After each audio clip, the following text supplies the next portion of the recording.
সবাইকে আমার ইউটিউব চ্যানেলে স্বাগত জানাই। আজকে আমরা আমাদের এই ক্লাসে আজকে অষ্টম শ্রেণীর পরিবেশ ও বিজ্ঞান বিষয়ের আমরা যে অধ্যায়টি শুরু করেছিলাম পদার্থের প্রকৃতি, তার আজকে নেক্সট পার্ট আমরা আলোচনা করব। তো এর আগের ক্লাসে আমরা পদার্থের ভৌত ধর্ম নিয়ে আমরা আলোচনা করেছিলাম এবং সেখানে পদার্থের গুলোকে কী করে শনাক্তকরণ করা যায় সে নিয়ে আমরা আলোচনা করেছিলাম। তো এরকমই কিছু আমরা আজকে শনাক্তকরণ প্রক্রিয়া আমরা জানবো। তারপরে আমরা রাসায়নিক ধর্মের সাহায্যে পদার্থের কী করে শনাক্তকরণ করা হয় সেগুলো নিয়ে আমরা পরে আলোচনা করব। তো এর আগে যেমন আমরা ভৌত বিভিন্ন প্রকার যে পদ্ধতিগুলো রয়েছে সে ভৌত ধর্মের সাহায্যে আমরা কী দেখেছিলাম, ভৌত ধর্মের সাহায্যে পদার্থের শনাক্তকরণ আমরা পদ্ধতিগুলো দেখেছিলাম, কোনোটাকে স্পর্শ করে কোনোটার গন্ধ নিয়ে। তো এইরকম ভাবে যেমন পদার্থের শনাক্তকরণ করা যায়। এছাড়াও আমরা যেমন পড়েছি পদার্থের যে গলনাঙ্ক রয়েছে, স্ফুটনাঙ্ক রয়েছে, তাহলে এই গলনাঙ্ক স্ফুটনাঙ্কের মান দেখেও আমরা কী করতে পারি, পদার্থের কিন্তু আমরা শনাক্তকরণ করতে পারি। যেমন ধরো এরকমই যদি আমরা একটা উদাহরণ দেখে নিই, ধরো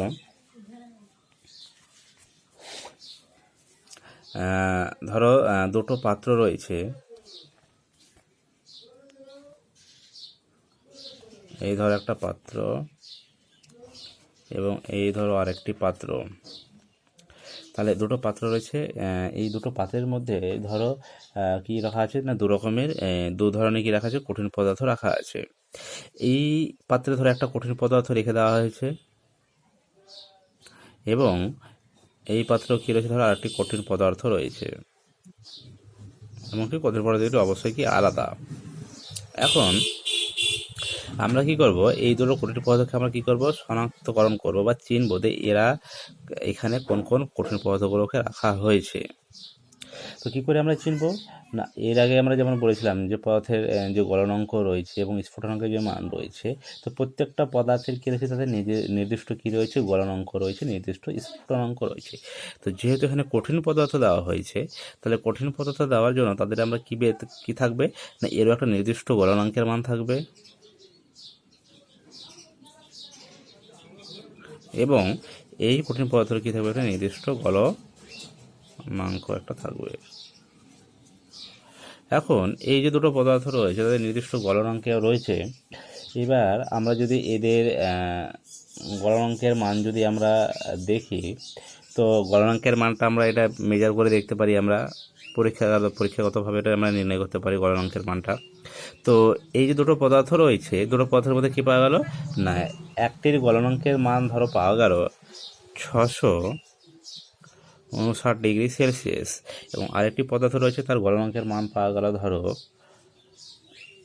1063 ডিগ্রি সেলসিয়াস, তাই তো।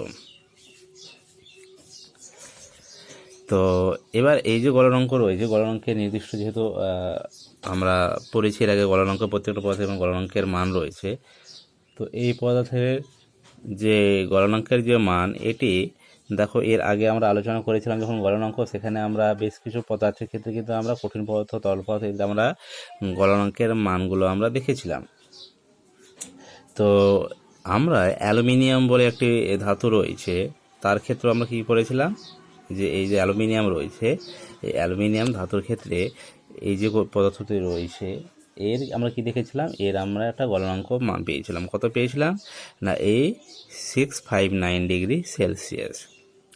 তাহলে আমরা এই গলনাঙ্কের মান দেখে আমরা বলতে পারবো যে এইখানে যে কঠিন পদার্থটি রয়েছে সেটি হচ্ছে সেই পদার্থটি হচ্ছে কি অ্যালুমিনিয়াম রাখা হয়েছে। একইভাবে এই পাত্রে যে কঠিন পদার্থ রাখা হয়েছে যার গলনাঙ্কের মান কত, 1063 ডিগ্রি সেলসিয়াস। তো এই পদার্থের গলনাঙ্কের মান কার সঙ্গে মিলছে না, আমরা পড়েছিলাম যে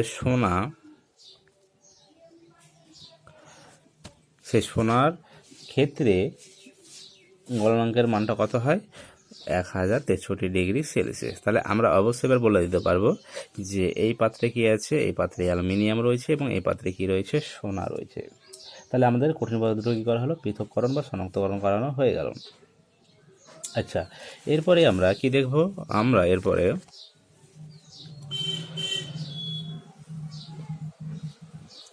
আরেকটি যদি আমরা উদাহরণ দেখি, ধরো এইরকমভাবে আরেকটি পাত্র রয়েছে, এই পাত্র দুটোতে ধরো কি রাখা আছে, এবার তরল পদার্থ ধরো রাখা আছে।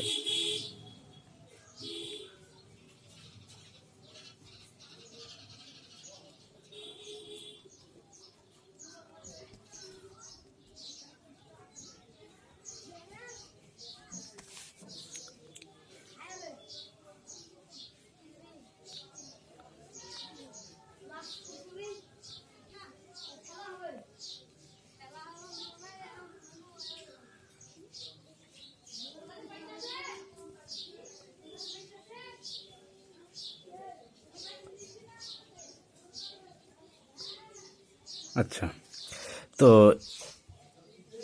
এইরকম ধরো দুটি পাত্রে কী রয়েছে, দুটো তরল পদার্থ রয়েছে। এই তরল পদার্থ দুটো কী করতে হবে, আমাদের চিনতে হবে যে কোন কোন পাত্রে কোন তরল পদার্থ রাখা আছে। তো আমরা কীভাবে নির্ধারণ করতে পারবো না, যেহেতু তরল পদার্থ এখানে রাখা আছে, আমরা তাদের স্ফুটনাঙ্কর মান আমরা যদি নির্ণয় করি, তাহলে কিন্তু আমরা সেই মান দেখেও কিন্তু আমরা এদের শনাক্তকরণ আমরা করতে পারবো। এবার এই যে স্ফুটনাঙ্কের মান তরল পদার্থের প্রত্যেকটি তরল পদার্থের যেমন নির্দিষ্ট রয়েছে, তো এরকমই ধরো আমরা পরীক্ষা করে নির্ণয় করে দেখলাম যে এই যে পাত্রে রাখা আছে, সেই পাত্রে ধরো যে স্ফুটনাঙ্কের মানটা পাওয়া গেলো, সেটা কত হলো 56 ডিগ্রি সেলসিয়াস। এবং এই পাত্রে যে তরলটি রয়েছে তার স্ফুটনাঙ্কের মানটি ধরো পাওয়া গেলো 78.3 ডিগ্রি সেলসিয়াস। এখন তাহলে কোন পাত্রে কোন কোন তরল পদার্থ রাখা আছে সেটা এবার আমরা কী করবো, এই স্ফুটনাঙ্কের মানটি দেখে আমরা বলে দিতে পারবো। তো আমরা যখন স্ফুটনাঙ্কের মান আমরা দেখেছিলাম, তখন বিভিন্ন তরলের আমরা একটা লিস্ট দেখেছিলাম, তাই তো সেখানে স্ফুটনাঙ্কের নির্দিষ্ট মান আমরা পেয়েছিলাম। তো যেটা 56 ডিগ্রি সেলসিয়াস, মানে যে তরলের স্ফুটনাঙ্কের মানটি কত হয় 56 ডিগ্রি সেলসিয়াস হয়, সেই তরলটি ছিল অ্যাসিটোন।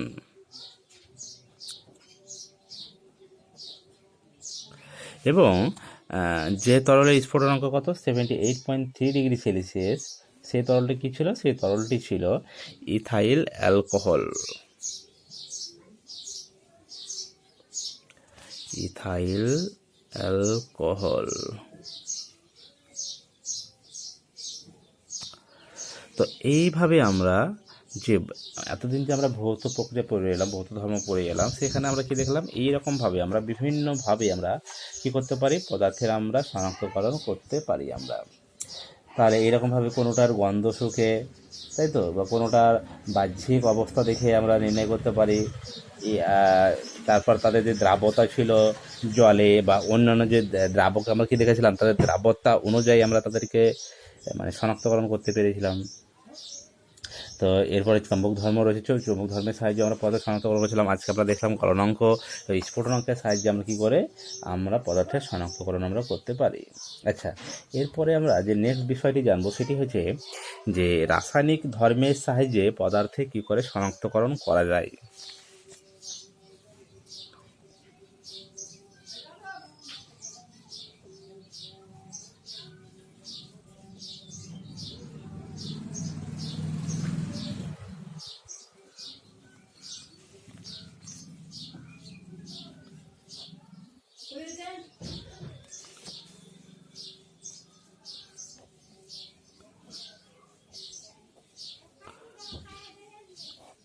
তাহলে কি দেখবো, এবার আমরা রাসায়নিক ধর্মের সাহায্যে আমরা কি দেখবো, পদার্থের আমরা শনাক্তকরণ দেখব।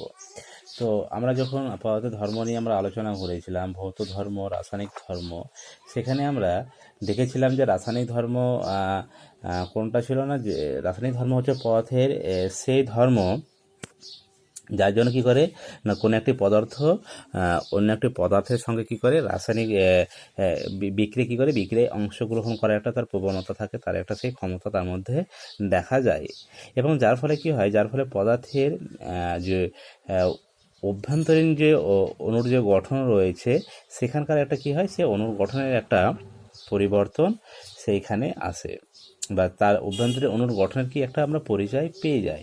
তাহলে যে ধর্ম জন্য একটি পদার্থ কী করে অপর একটি পদার্থের সঙ্গে কী করে বিক্রিয়ায় অংশগ্রহণ করে, নতুন নতুন পদার্থ উৎপন্ন করে, তাদের গঠনের পরিবর্তন আসে, তাহলে সেই ধর্মকে আমরা কি বলবো, পদার্থের আমরা তাই বলে থাকি রাসায়নিক ধর্ম, তাই তো।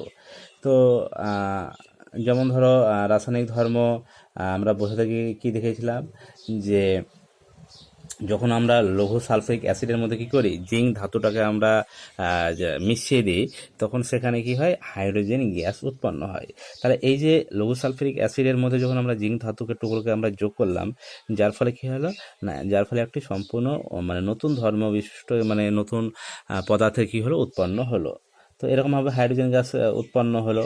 তো এইভাবে পদার্থের কী হবে, তাদের মধ্যে একটা রাসায়নিক মানে তাদের অভ্যন্তরীণ গঠনের পরিবর্তন আসবে, এবং যার ফলে কী হবে, নতুন পদার্থ উৎপন্ন হবে। তো এই যে রাসায়নিক ধর্ম রয়েছে, রাসায়নিক ধর্মের সাহায্যে আমরা পদার্থের কী করে শনাক্তকরণ করব, সেই নিয়ে আমরা আলোচনা করব। তো যেহেতু আমরা এর আগে আমরা ভৌত ধর্ম নিয়ে অনেক আমরা শনাক্তকরণের আমরা পদ্ধতি আমরা জেনে এসেছি।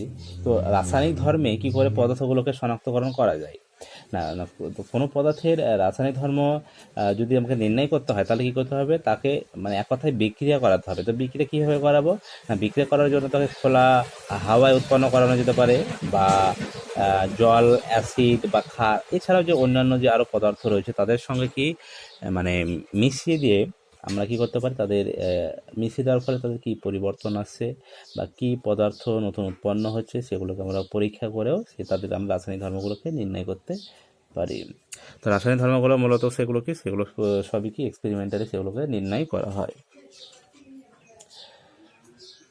যেমন ধরো আমরা যদি একটা উদাহরণ দিই, যে ধরো এই যে গ্যাসটি রয়েছে NO, এই গ্যাসটির নাম হচ্ছে নাইট্রিক অক্সাইড। আর এই যে গ্যাসটি রয়েছে NO2, এই গ্যাসটির নাম হচ্ছে নাইট্রোজেন ডাই অক্সাইড।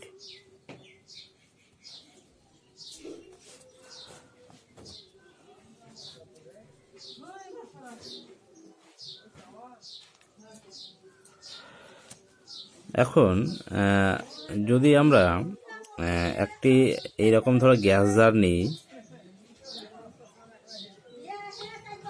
তো গ্যাস জার হচ্ছে একটা পাত্র, বিশেষ করে যেখানে কি করা হয়, গ্যাসকে সংরক্ষণ করে রাখা হয়। তো এইরকম ধরো একটা পাত্রে আমরা গ্যাস জারে নিয়েছি, সেই গ্যাস জারে ধরো কি নিয়েছি আমরা, নাইট্রিক অক্সাইড গ্যাসটি আমরা নিয়েছি। তো ধরো গ্যাস জারটি কি করা আছে, বদ্ধ অবস্থায় ধরো রাখা আছে। এখন এই গ্যাস জারে যদি আমরা ঢাকনা যদি খুলে দিই, তাহলে কি হবে না, আমরা দেখতে পাবো যে এইখানে কি হয়েছে না, এইখানে একটি বাদামি বর্ণের একটি গ্যাস আমরা এখানে দেখতে পাবো।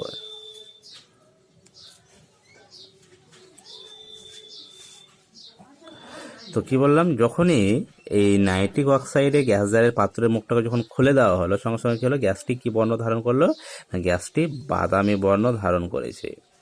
তো গ্যাস জার থাকাকালীন সে বাদামি বর্ণ ধারণ করেনি, কিন্তু যখনই গ্যাস জারের মুখটি খুলে দেওয়া হলো, তখনই সেটা কি হলো, বাদামি বর্ণ ধারণ করলো। তাহলে এখন প্রশ্ন আসতে পারে যে এই বাদামি বর্ণটা এইখানে এলো কি করে, তো সেটাই এখানে আমরা জানবো। তো বাদামি বর্ণ এলো কি করে না, যখন নাইট্রিক অক্সাইডটা গ্যাস জারের পাত্রে বদ্ধ অবস্থায় যখন গ্যাস জারে রাখা ছিল, তখন কিন্তু নাইট্রিক অক্সাইড ছিল, সে নাইট্রিক অক্সাইড রূপে কিন্তু গ্যাস জারের মধ্যে ছিল। কিন্তু যখনই কি হলো, গ্যাস জারের মুখটি খুলে দেওয়া হলো, তখন কি না, এই নাইট্রিক অক্সাইড আশেপাশের যে বায়ুমণ্ডলে যে অক্সিজেন গ্যাস রয়েছে, সেই অক্সিজেন গ্যাসের সংস্পর্শে আসা মাত্রায় কি করবে, এই নাইট্রিক অক্সাইড তার সঙ্গে বিক্রিয়া করবে। বিক্রিয়া করার ফলে কি উৎপন্ন করবে না, বাদামি বর্ণের নাইট্রোজেন ডাই অক্সাইড গ্যাসটি উৎপন্ন করবে। অর্থাৎ এই গ্যাসটি কি করবে, উৎপন্ন করবে। তাহলে যদি এই যে মানে এই যে এখানে যে ঘটনাটি ঘটছে, সেটাকে যদি আমরা একটি সমীকরণ আকারে মানে লিখি, বা যে বিক্রিয়াটি এখানে ঘটছে, যার জন্য কি নাইট্রিক অক্সাইডে কিসে পরিণত হচ্ছে, নাইট্রোজেন ডাই অক্সাইড গ্যাসে পরিণত হচ্ছে, এবং যেটা কি বাদামি বর্ণ, তাই তো। তাহলে এখানে যদি আমরা বিক্রিয়াটি দেখি, তাহলে এই নাইট্রিক অক্সাইড প্লাস কি রয়েছে, O2, অর্থাৎ কি মানে বায়ুমণ্ডলে যে অক্সিজেন রয়েছে, সেই অক্সিজেন। তাহলে এই দুটো কি হচ্ছে, দুটোর মধ্যে যখন সংস্পর্শে আসছে, তখন কি হচ্ছে, মধ্যে বিক্রিয়া হচ্ছে। বিক্রিয়ার ফলে কি উৎপন্ন হচ্ছে, এই বিক্রিয়ার ফলে এখানে উৎপন্ন হচ্ছে NO2, কি তৈরি হচ্ছে, নাইট্রোজেন ডাই অক্সাইড। এখন যেহেতু আমাদের ব্যালেন্স করতে হবে, ব্যালেন্স করতে গেলে কি করতে হবে না, এগুলোকে আমাদের সমতা বিধান করতে হবে, তাই তো। তাহলে এইভাবে আমরা কি করবো, যে সমতা বিধান আমরা করব। তাহলে কীভাবে করবো, দেখো এখানে টোটাল কত আছে, দুটো অক্সিজেন আছে, এখানে টোটাল অক্সিজেন 3টে এই পারে আছে। এখন আমাদের অক্সিজেন সমান করতে হবে। কী করে সমান করব, তো এদিকে ধরো যদি 2 নিই আমরা, তাহলে দেখো তাহলে অক্সিজেন সংখ্যা কত হয়ে গেল, 2, আর এখানে 2, 4টে, নাইট্রোজেন এখানে 2। আচ্ছা, এখানে অক্সিজেন 2 আছে, নাইট্রোজেন 1টা আছে। তো এটাকে যদি আমরা 2 দিই, তাহলে কি দেখো 2 নাইট্রোজেন হয়ে গেল, 4টে অক্সিজেন। তো এপারে 4টে অক্সিজেন আছে, 2 নাইট্রোজেন, এইপারেও 4টে অক্সিজেন, 2 নাইট্রোজেন, সমান হয়ে গেল। তার মানে কী করলাম, এই সমীকরণটা আমরা সমতা বিধান করলাম। তো এই হচ্ছে রাসায়নিক বিক্রিয়া, যে বিক্রিয়াটি এখানে কি হয়, সংঘটিত হচ্ছে। তাহলে এই বিক্রিয়াটি এখানে সংঘটিত হচ্ছে বলে কি হচ্ছে, এই নাইট্রিক অক্সাইড গ্যাসটি কি বর্ণ ধারণ করছে, সেটি বাদামি বর্ণ ধারণ করছে। তার মানে আমরা কি বুঝলাম, যে এমন অনেক কিছু পদার্থ রয়েছে যাদেরকে মানে বাতাসের সংস্পর্শে আসলে তাদের কি হয়, তাদের একটা পরিবর্তন চলে আসে, এবং সেখান থেকে কি হয় না, সেখান থেকে আলাদা একটা আমরা কী পেয়ে থাকি, নতুন একটা পদার্থ সেখান থেকে হয়তো উৎপন্ন হয়ে যেতে পারে। তো এইরকমই আরও অনেক মানে বিক্রিয়া রয়েছে, যেগুলো এইভাবে খোলা বাতাসে রেখে দিলে কি হয়, বিভিন্ন পদার্থ বিক্রিয়া করতে পারে। আচ্ছা, এরপরে আমরা কী করব, এরপর আমরা আরেকটি শনাক্তকরণ পদ্ধতি আমরা দেখব। কী কী দেখব আমরা, না ধরো 2টো পাত্র রয়েছে, এইরকম 2টো পাত্রে ধরো জল রাখা আছে।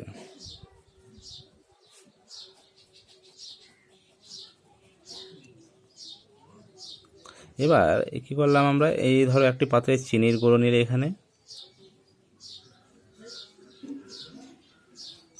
আর একটি পাত্রে কী নিলে, আর একটি পাত্রে নেওয়া হলো ধরো পোড়াচুন, অর্থাৎ যাকে কী বলা হয়, ক্যালসিয়াম অক্সাইড। এটাকে কী বলা হয়, পোড়াচুন।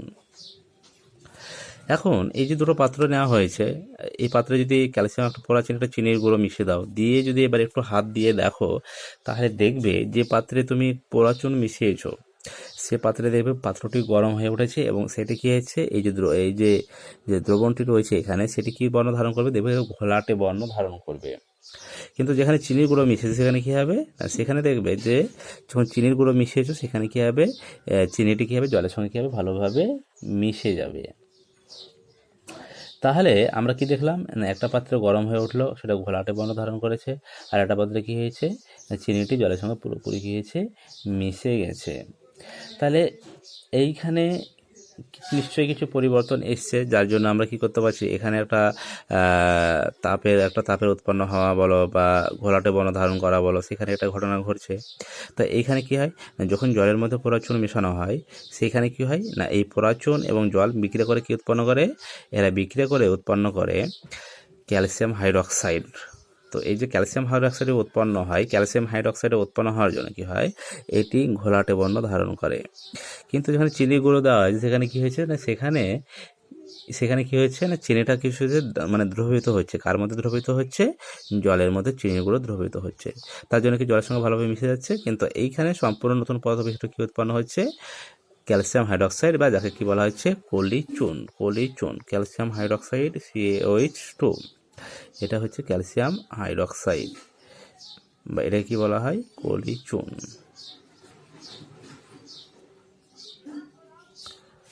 তো এইরকম এখানে পরিবর্তন আসছে। তো এইরকম আমরা আরও বেশ কিছু আমরা রাসায়নিক যে পদ্ধতি রয়েছে, সেই রাসায়নিক পদ্ধতির সাহায্যে আমরা পদার্থের আমরা শনাক্তকরণগুলো আমরা শিখব।